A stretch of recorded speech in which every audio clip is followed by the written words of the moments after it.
Hello, and welcome to Fantasy Writing for Barbarians. I'm John Negroni. I am a published fantasy author with over 10 years of experience as a professional writer and editor. Now, on this podcast, I have been trying really hard to help out aspiring fantasy authors, whether they're beginners or barbarians. That is to say, hey, maybe you've already written a fantasy novel before, or you've worked on a comic book or a graphic novel, and I know there are a lot of folks who maybe work on their writing, on their craft. They've been doing it for a long time, and they're just looking for that moment where they're gonna hit the next step. They're going to maybe break through and actually, accomplish something totally unprecedented in their craft that they weren't expecting. That's kind of the person I really want to talk to quite a bit with this podcast, as well as, of course, the aspiring writer who maybe you just picked up the pen couple of weeks ago, you have that itch to write, and here we are now. And I know a lot of you are probably big fans of the fantasy genre like I am. And so that's why I specifically want to focus on fantasy writing, because fantasy is such a fun genre, but it's so difficult to find actual financial success in.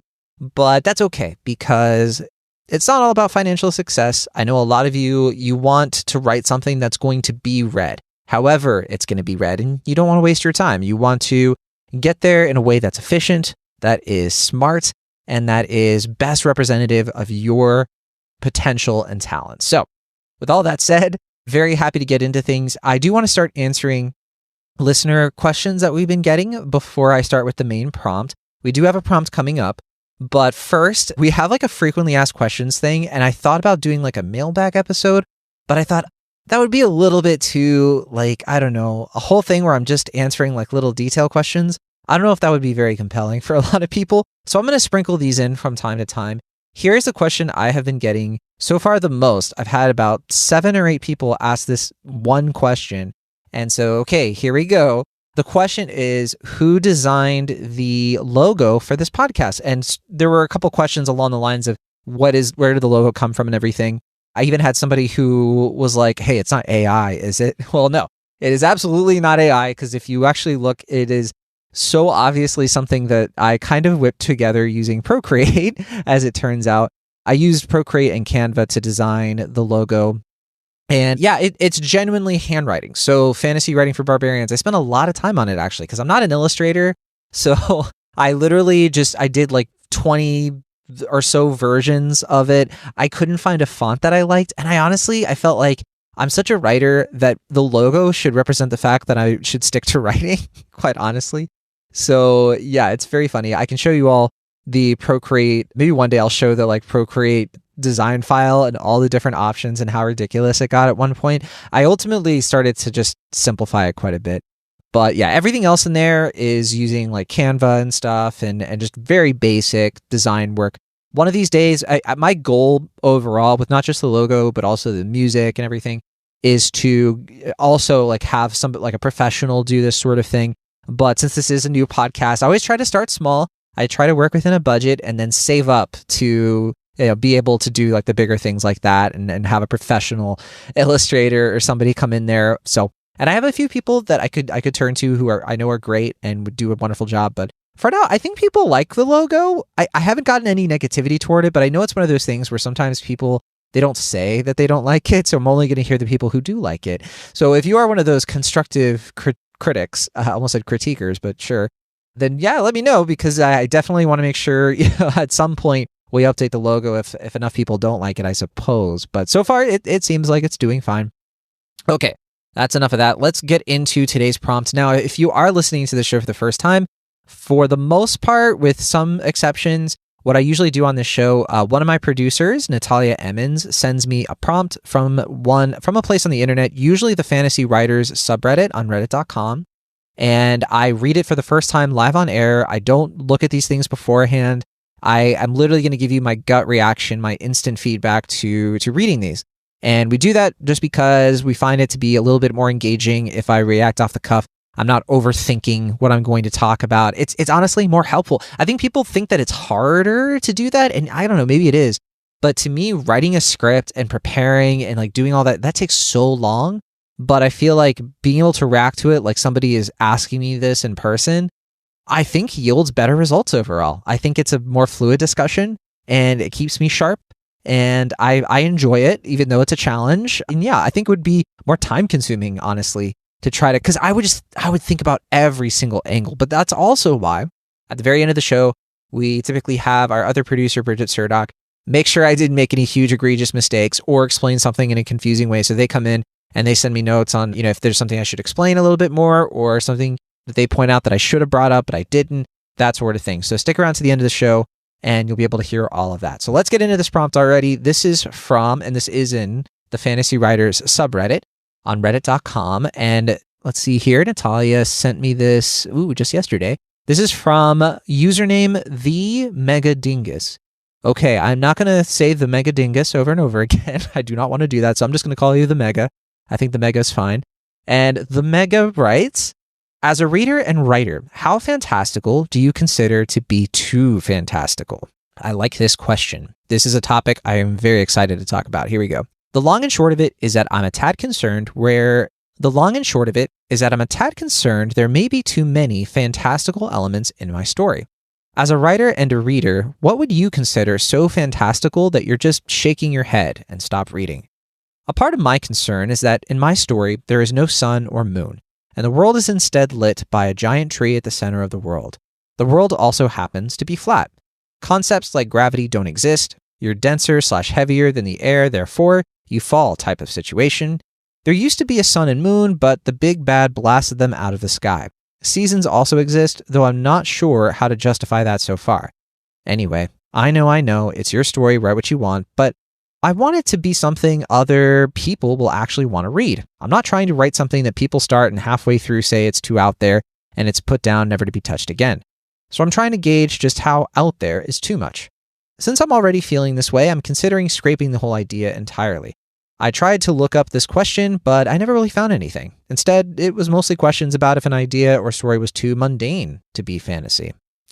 All right, this is such a great question, and I do have to warn the Mega that one of the issues with asking a question like this to any kind of writer's community is that it's so subjective that you are going to get a range of opinions, so it can be a little difficult to know which advice to follow, especially because some people are going to be excited by the prospect of a fantasy novel that promises to be very submersive and very different. You could have a lot of people say like, no, that's great, it should be different, And there are going to be other folks who might be a little bit more sober-minded about this sort of thing. And I tend to be one of those people. My philosophy usually is to avoid a novel being too many things. This is something that I've loved, more and more people in like the writers, like the book critic space. So like BookTube, Book Talk, and those things. There are a lot of folks who are rebelling against this idea that like these books have to have so many things in them.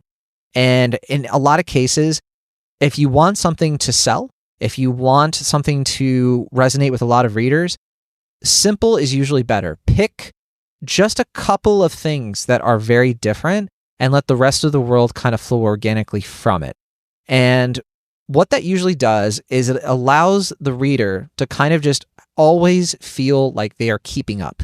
The problem is that it's not that the problem is that it's too fantastical or that, these sorts of things are going to be confusing. It's that readers don't want to be overwhelmed with a world that they can't see themselves in. Part of what makes you feel immersed in a world is you being able to picture yourself in it, right? But it's hard to picture yourself in a world where the rules are totally broken, where nothing is identifiable for you as the reader. There has to be some commonality. So for you, I think that you can pick one of these things. I mean, the first thing you mentioned was the sun and the moon not being around. I would stick to that. A world where there's no sun and moon, but there's a giant tree that like lights up the society. Stop there. I wouldn't get too, highfalutin about anything else. Let those just be the catalyst and let the rest of the world be a logical continuation of that kind of society. And if you run into something that's a little bit too sort of, it makes your world start to get a little bit too twisty, a little bit too out there, like you're saying, then just leave that out of this novel. You can save that for another novel because by then the reader will be ready and willing to kind of engage with your story a bit. Mistborn does this pretty well because Mistborn has like these kinds of weird things of like ashes always falling from the sky. but it holds back a little bit in some of the crazier stuff that happens in like the second book with this world. And then the third book on top of that. Sanderson wisely, I think, just kept building upon the story, but kind of brings you in and like slowly introduces you to these concepts so that you're not lost. And also, it's always good for the fantasy stuff, the fantastical stuff, to always pertain to the character and the character arcs. You should always have a good connection there because it's what makes your story stick out and be more memorable. It's one of those things where some people will say that your sci-fi fantasy should just be a regular person's story. It just happens to be sci-fi fantasy. And I think that that's good to an extent, right? It's like this character should be dealing with real life problems. They just happen to be, an astronaut or they like live on a space station. That's the right place to start. But what you want to do from there is you want to start taking things about space, for instance. Space is lonely. So make your story about the loneliness this character is feeling. Like match your motif, your atmosphere, in this case, a lack of atmosphere because it's space, with what the main character is going through. What that does is it makes it feel like the world building has purpose. I know we had a whole episode about this, making your world building feel more purposeful and meaningful. That's a big part of that. So anyway, I think that when you bring up the thing of like seasons exist, but I'm not sure how to justify that, I wouldn't even bring that up. Use it as something just to describe how time is categorized for another reason. That would be more interesting of like, we call this season this, and the main character even comments on that. It's like humans will categorize anything because they just feel like they want to control the world or something. So there's a way to do that, right? I think this other stuff about like the world is flat, gravity doesn't exist, that's the stuff I would get away from. That is too much. It's too much for you as the writer. It's too ambitious. How are you going to keep all that straight? Like it would be okay if you had set pieces where this is the case. Where, for example, if outside of this like little biome where the characters live and everything, there's no gravity or something, that's fine. That to be an element of the story, but not this sort of like persistent truth of the story or the setting rather. That is kind of the issue. The world being flat, maybe you don't even remark upon that until the second book. Then that's what it turns out. That's maybe not the best advice, but I just don't want you to bring it up because that's also a huge can of worms I honestly don't think is a good idea to get into, quite honestly. So that's my best advice. And yeah, it's tough. For me, I ran into this issue with my first novel where I felt like I had to break all the rules. I had to subvert all the expectations and I had to rewrite it quite a bit because I started to just notice that it was too out there. People weren't able to really picture the world that I was creating because I was making it too confusing. They were like, I get this and I get that, but why is this the way that this is? And the problem was that I just kept putting everything I wanted into that first book. It's first book syndrome. It's first movie syndrome. If you've ever watched a movie from a first-time director that feels like it's kind of overstuffed with a lot of things, that usually happens because they think it's their only chance to make a movie. And so what they'll do is they'll try to put everything they can into it. And a lot of the time that's not necessary, or that's actually counterproductive to the story that you want to tell. So you just have to be, I would say that it's not that stuff is too out there. It's that if you're going to have stuff in there that's a bit fantastical, you need to pick and choose and keep it simple enough and focus in on what's different so that the world still feels like something people can really picture themselves inside of. And I think you'll be okay from there. All right, so let's take a look at some of the comments here. Voltaire Enid, I'll just say Voltaire to keep it easy, says, whether the moon exists or if there's gravity is something I have literally no idea in nearly every fantasy story I've ever read. The only concern with the magic tree is how it limits and constrains story space. If you point out you have a big magic tree, I'll say, neat, and then expect you to tell me a good story, which is all that actually matters. Yeah, so this is very true, and that's why I was saying that if you're going to have a setting have these things, you want it at the very least, even if it's not part of the story of like, we've got to save the magic tree. All right, well, let's say that's not part of your story, which I would buy. Having the tree in there should connect to something about the main character that is identifiable. The tree should be something we can personify. If the tree represents something that gives this society health and wellness, and the character is going through a situation where they feel depressed and ostracized, that contrast of them not fitting into the world they belong in, that is the sort of thing that will make people feel your setting. They will be able to understand and contemplate and appreciate your setting in a very good way. So it's less about the story being good, I think. And yes, the story needs to be good, but also the story and the setting need to match each other and complement each other. I think that that's really the priority. I think that your setting always has to have that kind of purpose. DJ Apophis writes, it's less how fantastic is too fantastic and more how many fantastic elements can I make compelling without things becoming confusing. I think your world setup sounds interesting, so I wouldn't scrap it out of hand. Yeah, I mean, I'm a little bit conflicted on this because I usually say, like, don't scrap your story. Maybe just shelve it and see how you feel about it in a few months or a year. I don't think you should ever get rid of this stuff. I think you should always keep it in a handy notes folder. But I also think that you should try to write the story as you picture it, maybe write a draft and take what you've learned from that draft and then work on your next book. And a lot of the time, the next book, you can take all the lessons you learned and make something that's a little bit better, right? That's how it works. You just get better and better as you go, as long as you are constantly learning from the experience and you're paying close attention to what's not working.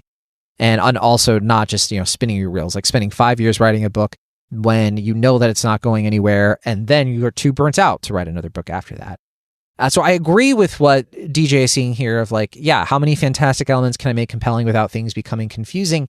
That's exactly what I'm trying to say. It's you want something to be compelling, you kind of have to focus on that one thing. If you have too many things, it starts to feel like a mess, honestly. And that's where the confusion sets in. Deviant Game Master writes, I don't believe there are ideas in writing that are too much, too fantastical, too blunt, too complex. However, having said that, the time, approach, and elegance you'll employ to explain these elements, and failing to do that, is what makes a story or setting for that matter complicated, confusing, and eventually either boring or straight up infuriating. For example, if you have to spend 100 pages to explain to me how your world works, well, yeah, this is too much. I'm here for the story, the characters, and the world, of course, but in a healthy balance. If you explain how your system and world works and no one gets it, then you need to explain it better, but that might make the whole story drag too much. Another issue you should consider is why. Why there is no sun and moon? Why there is no gravity? Does it play a role with the story, or is it just cool and is never mentioned, used, or somehow interact with the plot and character? Cool ideas are cool when they interact with unique ways with our story. Otherwise, they feel blunt and uninteresting. So yeah, that whole last part is exactly what I'm trying to say. Yeah, it's just, it needs to connect. Otherwise, it's just there because it's there and people will just forget. They'll be like, oh yeah, I forgot this story had that element. That was kind of random. That's kind of how it comes across. In terms of the first thing that they're talking about, yeah, I basically agree. I think that it is a lot about execution, but I think that and we don't know where the mega is in their writing journey. I guess some of us might be assuming this is their first or second novel, but because I don't remember reading either way. But if this is your first thing that you're doing, that's kind of why you want to start a little bit smaller, not having so many things, because it takes so much work to make one of these fantastical elements work and make sense. Trying to do so many all at once is something that requires, honestly, a true master in terms of really nailing it. And you're probably not a master. If you are, I'm so sorry. I would love to learn from you. But chances are you're kind of still trying to figure this stuff out. And that says to me that maybe there are things you should scrap from this novel, or for you to maybe shelve the novel for now, work on something a little simpler, like a short story or a novella. Maybe a novella set in this world, quite honestly. And maybe come back to this when you feel like you have a little bit more confidence and you have a little, more sure, fire under your feet. Let's take a look at one more comment. This is from Toastermind, who writes, nothing is too fantastical. The only way it becomes too fantastical is if it's not believable. An example of something being too fantastical potentially is your big bad. He blasts the sun and moon out of the sky. If he can do that, how could he ever be stopped? You don't need to tell me how, but to make the story believable, you would need to give me reasons why he could be stopped. Perhaps he could only do it because of a very specific set of circumstances that can't be replicated easily. You also need to make your world believable. Currently, there is no sun or moon, just a big tree. You need to write the world so that it feels like it could exist in this scenario. If a tree is the only thing providing light, how would that shape the world? You need to interrogate your ideas. 2 basic questions I thought while reading your post. Does the tree have daily cycles of darkness? Does proximity to the tree affect the amount of light it provides? 2 questions that any reader would have upon hearing the premise that would affect their judgment of the world. This is where you really need to research and stretch your brain. If the tree doesn't have day cycles and remains bright all the time, how would that affect the world? How would civilization change if there were never periods of darkness? If the light is stronger closer to the tree, then how would that affect the world? The groups closest to the tree would become the dominant powers, as they would be able to grow crops easier and they would never be limited by a lack of light. Of course, those aren't the only questions you should ask yourself, and my answers aren't the only possible answers. But that's the great thing about writing fantasy. You don't have one correct way to do it. Maybe instead of the groups being closest to the tree being dominant, the light is too powerful and hot, making the closest areas extremely hot and arid. Or you could do something I can't even think of and it could still work. The only thing you have to do is make sure you put care into crafting your story, and I mean real care, the loving but at the same time brutal care necessary to make your work better. I love writing. Whenever I make something, I don't want to think negatively about it. But to improve your writing, you will have to change or remove things you don't want to. This part usually comes later in the redrafting process, but it's part of improving. Now, as I only have a limited view of your work, nothing I see feels like it couldn't be believable. Write what you want and come to redraft it later. Also, accept that you literally cannot write something that will appeal to everyone. No matter how good or little fantastical elements a book has, some people will drop it before the end, and that's fine. I know I went on a long rant here, but you haven't written anything too bizarre that people won't believe. I agree with most of this. Well, one thing, I wish they had used paragraphs. That was just one long paragraph, so that was a little frustrating to read out. But I do struggle sometimes where, especially on this subreddit, I feel like people will kind of just start to give their own examples. And I see that they also were like, oh, maybe you'll think of something, whatever. I always really want to hesitate from solving these questions for you and trying to like basically do your homework. I don't want to do that. But I think this person's just trying to be helpful, which is really nice. But yeah, I mean, and they kind of mentioned like, oh, these are like the two questions that anybody would have. I totally disagree with that. I think a lot of people suspend their disbelief all the time and they will just kind of go with it. Other people will, for sure. But no, I think that the basic core of what they're saying, interrogate your ideas. I love that phrasing. I think that that's such a great way to look at it because that's exactly what you need to be doing. You need to be interrogating your ideas and yourself. Why is the world the way this is? And think about the logical implications of this world. A lot of the time, too, when you share your fantasy world and your chapters and everything with beta readers, a lot of the time they're going to have these types of comments. They're going to be like, hey, how does this work? You said that, the light from this tree does this, but then how come, how are they able to sleep at night? Like, what, it never gets dark? Like, stuff like that. They're going to think of things that you don't, and that's good. You want other people to review your work because they will bring up things that you never would have considered. That's happened with me countless times where my beta readers will bring stuff up. They're like, you didn't even catch this, but this really logically does not make sense or work. And I'll be like, you are completely right. Let me fix that. And so it's all a feedback process. And of course, yes, I still agree with the first line here. Nothing is too fantastical. It's all about how you explain it. It's all about how you make it feel like it's part of your world and, like this person is saying, a believable way. A way that makes sense and matters to the story and isn't just a fixture to be atmosphere for the sake of it. So yeah, mostly agree with this. I think the only things was I think a little bit too prescriptive with the feedback here and there, but that's okay. I think that we're just trying to be helpful, and I'm sure they were. I'm sure, I hope at least that the Mega username not found was able to get something out of this community's response to this. I think it was good overall. All right, well, that will do it for me now. I'm going to turn it over to our producer, Bridget Surdock, to make sure I didn't say anything that was ridiculous, and also do some light fact checking if needed as well. This is one of those ones where I didn't really give a lot of examples like I usually do in terms of like media. I think I only mentioned Mistborn, which is, I guess that makes sense. I mentioned Mistborn in my own novel, which should probably tell you how much this whole prompt made me think of my own work, which is kind of fascinating, I guess, in its own right. Anyway, I'll be right back after Bridget takes a look and sends me some notes. And we're back. All right, so producer Bridget Surdock has taken a quick look at our audio and everything I already talked about. Let's see what they have to say. Got some notes here. So Bridget said the whole "it's not AI, is it?" when I was talking about the logo, such a mood. Yeah, and they also said, not for this logo, but I swear almost anything I see that I can't immediately tell was made by a human. Yeah, AI has made things very complicated in that way. I can't imagine 2 years ago, if that, someone, even running into this situation where you have to be like, okay, I have evidence that I did this. It's kind of sad, actually. Bridget also said, I would love to see the time lapse of you making a logo in Procreate. Yeah, it would be very embarrassing, but maybe entertaining to some of the folks on here who Just love to see a train wreck in slow motion. Bridget said, I got excited with the there's no sun and moon at first. I thought that was hella cool. Existing purely by the night sky, which is just the sky, using distant stars to navigate any light coming from fire or other generative sources and the stars. Yeah, it's a cool concept. That's why I was thinking, that was the one that stuck out to me the most, that you can just sort of take that and all of the other fantastical things that flow out from that. That's the basis of an interesting world, just assuming that it connects to the story and makes sense within the context of the story. There's all kinds of stuff you could do with it that's interesting.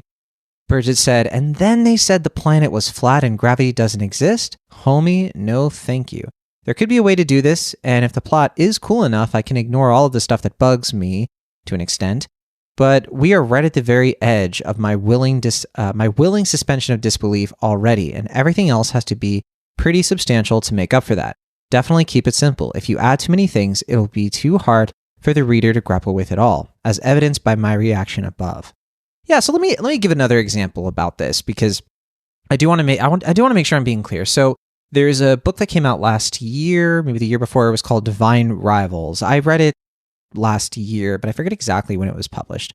And Divine Rivals, I enjoyed it. I forget the name of the author, but I remember finding it to be a fun read. I read Ruthless Vows, the sequel to that, and not as good as the first one, I guess, but it's a duology, so it really did feel more like a part two, so it was fine. And I enjoyed those books, but if there was one thing that I struggled with a lot, especially in that first book, there were too many out there things. It was doing this sort of like World War II, letters from war, journalists on a mission thing. But then it also had this kind of like music fantasy element. It had a bunch of gods stuff that was kind of thrown in there. And it didn't quite all flow together. It was just too many things. And I think there's a podcast called Unresolved Textual Tension. I remember they made this point too, and I really agreed with it, that sometimes novels can just have that issue of just having so much crammed in there in order to make it feel more fantasy, I guess, or to make it feel more interesting when you don't necessarily need it, because what you already have, like the bones of the story, is good enough on its own. So yeah, I'm not sure in the case of that book. Honestly, that book, it had this magic typewriter thing. That was cool. All the other god stuff, that was what kind of threw me. But all that to say, when you start talking about this sort of thing with like gravity and the flat world, yeah, then it just becomes like you're just throwing things at the wall to see what sticks, rather than making something, cooking something, putting some ingredients together in one cohesive dish. Bridget also said, ultimately, it feels like a lot of this specific prompt comes down to the execution of the world. A lot of these commenters had really interesting insights and helpful additions, more helpful than my immediate gut reaction to OP describing their world. But at the end of the day, it is kind of impossible to properly answer this question based on what they gave us. We were given a summed up version of their world and nothing about the plot, or an explanation of how it fits with the characters. So bare bones of it all, maybe. Maybe it's too fantastical, maybe it's not. It all comes down to execution. Yeah, I couldn't agree more. I think Bridget nailed it here. That's really kind of how I'm feeling too. And I did appreciate the insights from the commenters. It really did feel like they were trying to help guide the original poster to maybe providing some more information and thinking about their story in a different way. But yeah, I have to agree. Ultimately, if they're asking these many questions about how their world functions, that's a sign that they maybe don't have the plot and the story quite yet, and they're just getting kind of hung up on the world stuff. No judgment. I've been in that situation myself before. I totally get it. And it can be really fun to just create your own world. But sometimes maybe think of it less of like, I want to create this cool world for the sake of a novel, and maybe save that kind of thing for something else, like an RPG tabletop game, or maybe a graphic novel. You could collaborate with somebody else on creating something along those lines. Not everything has to be a novel. But if your passion is writing, then yeah, you kind of have to come to grips with some of the limitations of what a novel has to do in order to function. Bridget then wrote, personally, the idea of a flat world is just on the edge of being too fantastical, but if it's done well, then I will not care. There's a reason Discworld is as popular as it is, not because the idea of a flat world is super cool and everyone wants to know more, but because of the plot and the characters. Never read it, so this is my understanding of it from pop culture osmosis. Yeah, I have to admit, I'm not as familiar with Discworld either, so I can't totally comment on that. The only thing I really thought of with like the world being flat, I thought of Pirates of the Caribbean because they had the At World's End thing, which really bothered me, quite honestly. That always felt so weird in that third movie. I love that trilogy to death, don't get me wrong. But the whole World's End concept, I thought Gore Verbinski was getting a little bit too ridiculous for my taste, but that's okay, I suppose. I let it fly as well, because as Bridget said, that was a world that was done well in most cases, and most things it was trying to do, so I didn't care that much. Bridget said, work with what you know, keep it simple, and as the last commenter said, interrogate your ideas. I've said it before and I'll say it again, a cool idea does not make a good story. If you take the time to analyze and dissect your idea and figure it out, you'll have what you need to make a good story. A great story, even. Yeah, that's a great way to end it. I think that ideas are cheap. I've come across this many times when talking to fellow writers, fellow authors, fellow people in general who just love writing and books and fantasy, obviously. Ideas are cheap. People who think, their idea, like, oh, I don't want my idea to get stolen. Please. These ideas that you have, like, anybody can come up with a cool idea for a world or whatever. You take the right kind of, substances. You can, have a fever dream that creates something interesting. But that's not going to get you that far, unfortunately. A great premise is going to take you a bit further, because a great premise is what gets the attention of an agent who says, oh, I like this premise. It takes the idea and functions it into a novel. And then you actually have to write a good novel on top of that. So it's a lot of work. It's a lot of work that I think is worth it. So if that's you and you feel like your next step is going to be putting your cool idea into practice, then watch this space. We're going to keep putting out more and more podcasts about this, and hopefully digging into more details around how you can make these ideas in your head come together as a gripping fantasy novel. I sure hope so, at least. But all right, that's going to do it for me on this one. I'll, of course, be back hopefully soon. Remember, if you have your own prompt, your own questions or anything, we're starting to get more within our own community, which is awesome to see. Very excited to interact more and more with people who are listening to the show and enjoying it. But if you are one of those people who has not reached out quite yet, please do. Our email is fantasywritingforbarbarians@gmail.com. It's also in the show notes as well. The easiest way to comment on the show, you can join the Discord, the In Between Drafts Discord, or you can find the podcast on YouTube and you can just comment directly on the videos themselves. Definitely welcome you to do that. We're also on Spotify. We're on an Apple Podcast. And if you like the show too, please consider helping us out and giving us a review rating on there. That helps bump us up. Really appreciate that if you're able to do it. And with that, I will be out of here now, but while I'm gone, be sure to keep on writing if that's what you feel like doing.